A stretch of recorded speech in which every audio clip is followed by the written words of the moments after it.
Hello friends, আজকে আমি তোমাদের জন্য নিয়ে এসেছি একটা বর্গ বর্গ করার শর্টকাট ফর্মুলা। আমরা ছোটোবেলা থেকেই নানা রকম ফর্মুলা শিখে এসেছি, যেমন বলা যায় কীভাবে দুটো একই সংখ্যার গুণ করা যায়, যেটাকে আমরা স্কোয়ার বলি। 24 × 24 অর্থাৎ 24-এর স্কোয়ার। এখানে আমরা যেরকম দেখতে পাচ্ছি 2-এর স্কোয়ার 4, 3-এর স্কোয়ার 9। এটা তো আমরা মুখে মুখে এইটুকু করতেই পারি, ঠিক আছে। কিন্তু যখনই দুই সংখ্যার স্কোয়ার দেওয়া হয় বা তিন সংখ্যার স্কোয়ার দেওয়া হয়, সেক্ষেত্রে আমাদের প্রবলেম হয়। তো আজকে আমরা এখানে দুটো সংখ্যার স্কোয়ার নেব, স্কোয়ার করা শিখব সহজে। আমরা প্রথমে বেসিক যে পদ্ধতি, সেই পদ্ধতিতে কীভাবে করে সেটা দেখব, যেটা স্কুলে বেশিরভাগ শেখানো হয়। তো যে এই দুটো আমি যে পদ্ধতি শেখাবো, আর যে স্কুলের যে ট্র্যাডিশনাল পদ্ধতি আমাদের, সেই পদ্ধতি, এই দুটো পদ্ধতি খুবই সহজ। স্কুলে যে পদ্ধতি করা হয় সেটাতে একটু টাইম হয় বা টাইম লাগে, আর আমি যে পদ্ধতিটা শেখাবো সেই পদ্ধতিটা যদি দেখতে একটু লেন্দি লাগবে, কিন্তু বারবার প্র্যাকটিস করতে করতে সেই পদ্ধতিটা অনেক সহজ হয়ে যাবে, অনেক সহজে করতে পারা যাবে। তো আমরা এখানে এখন এই মুহূর্তে দেখতে পাচ্ছি বেসিক পদ্ধতি, যেটা দেখতে পাচ্ছি বেসিক পদ্ধতি আমরা যেটা স্কুলে শেখাচ্ছি সেই পদ্ধতিতে দেখতে পাচ্ছি। সেই পদ্ধতিতে আমরা দুটো সংখ্যা যে বর্গ সেটা করা শিখতে পাচ্ছি। এখানে 37-এর বর্গ করা হয়েছে 1369। এটা হচ্ছে রেজাল্ট। এবার আমরা সহজ পদ্ধতি দেখব। সহজ পদ্ধতি আমরা একটা ফর্মুলা আমরা ক্লাস 8-এ শিখে এসেছি, যেটা হচ্ছে a² প্লাস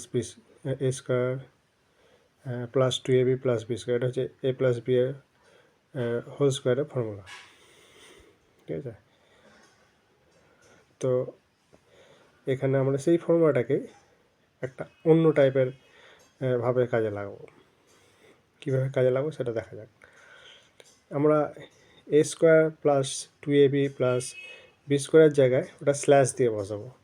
স্ল্যাশ দিয়ে বসাবো এই কারণে, সেটা আমি এখানে করছি, তোমরা দেখতে পাবে কী কারণটা করা হচ্ছে। এ হিসাবে আমরা 3কে ধরে নিলাম, বি হিসাবে আমরা 7কে ধরে নিলাম, ঠিক আছে। যেহেতু এখানে আমরা 37-এর স্কোয়ার করছি। a² 2ab b², ঠিক আছে। তো এই হিসাবে 3 স্কোয়ার স্ল্যাশ 2 × 3 × 7, যেহেতু বি আমাদের 7, আর এদিকে 7 স্কোয়ার। 3 স্কোয়ার আর 7 স্কোয়ারের ফর্মুলায় আমরা বসিয়ে দেবো। 7 স্কোয়ার হিসেবে 49, এবার 3 7 21, আর 2 যদি গুণ করা হয় তাহলে কত হচ্ছে 42। 4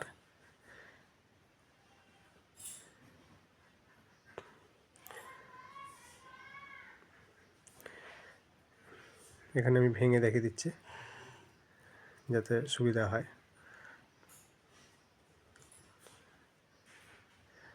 তো 9, এখানে হচ্ছে 42, এখানে 49-এর 9 ধরবো, আর 4টাকে ক্যারি ফরওয়ার্ড করবো পরেরটাতে। এখানে 9 ধরলাম, 4টা 2-এর সঙ্গে যোগ হবে, তাহলে কত হচ্ছে 4, আর 2-এ 6।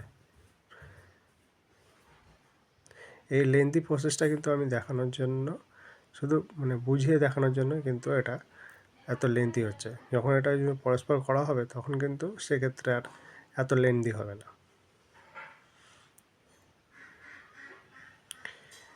এইবারে যে 46 আমরা পেলাম, সেই 46-এর মধ্যে যে 4টা আছে সেটাও ক্যারি ফরওয়ার্ড হয়ে সামনে চলে গেল।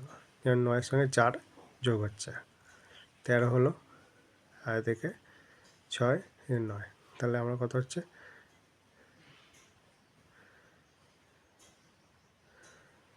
1359। আগে যেটা পেয়েছি সেটাই। ঠিক আছে, এই পদ্ধতিটা কন্টিনিউয়াসলি যদি প্র্যাকটিস করা যায় তাহলে কিন্তু পরীক্ষার হলে খুব সহজেই দেখেই মানে ঠোঁটস্থ মুখে অটোমেটিক বেরিয়ে যাবে, মাথার মধ্যে ক্যালকুলেশনটা করতে হবে। এটা তো আমি হাতে লিখে পরস্পর স্টেপ বাই স্টেপ লিখে দেখালাম বলে এত বড় লাগছে, কিন্তু করতে হবে।